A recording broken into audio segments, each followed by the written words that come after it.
that's a great question. How does he invest internationally? Because he was, he had really not done much international investing at all. And then when I started working on this book was when he was really starting to expand in that area. And he has what he calls the circle of confidence, which is what you know about, what you're capable of doing. And he believes that if you don't know more than the next guy, you should not really be trying to invest that there's this idea that he doesn't invest in technology because he doesn't understand it.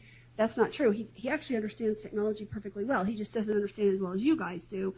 And he's not going to go into the casino and bet against you.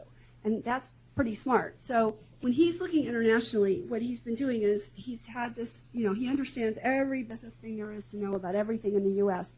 He's gradually been expanding that to other countries. He does the same thing that he does in the U.S., which is that he reads extensively, he studies, and he's gradually built up those layers of mental file cabinets so that he started to get more comfortable investing outside the U.S. When I was working with him on this book, he started investing in Korea, and that was really fascinating. And I actually wrote about it in the book because, he saw that the Korean economy had been in trouble years ago and that it had improved. And the improvement took place over some number of years. He read about that in the newspaper, so he was looking for something to do, so he just checked stock valuations in Korea and found that there were stocks trading at PEs of 3 and 2 and 5, and yet the economy was fine.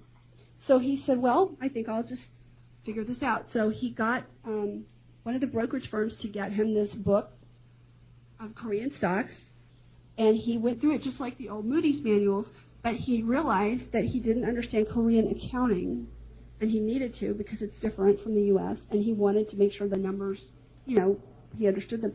So he got another book, and he taught himself Korean accounting principles. And he learned everything there was to know about all of these Korean companies, and he called through and he read about thousands of Korean companies and called the list down to about 20. And then he figured out how to set up a brokerage account in Korea, which if you've ever, you probably haven't, it's incredibly difficult to do if you are a U.S. citizen. Warren Buffett can do it, but you or I really, it's not easy. And he ended up buying a whole bunch of Korean stocks and making a ton of money on them. These were personal investments. And right now, I guarantee you there's something else he's probably looking at. Well, actually, what he's doing right now is all stuff related to the financial crisis. But internationally, it's the same thing. He's just looking at what's out there that nobody else is noticing, reading and studying.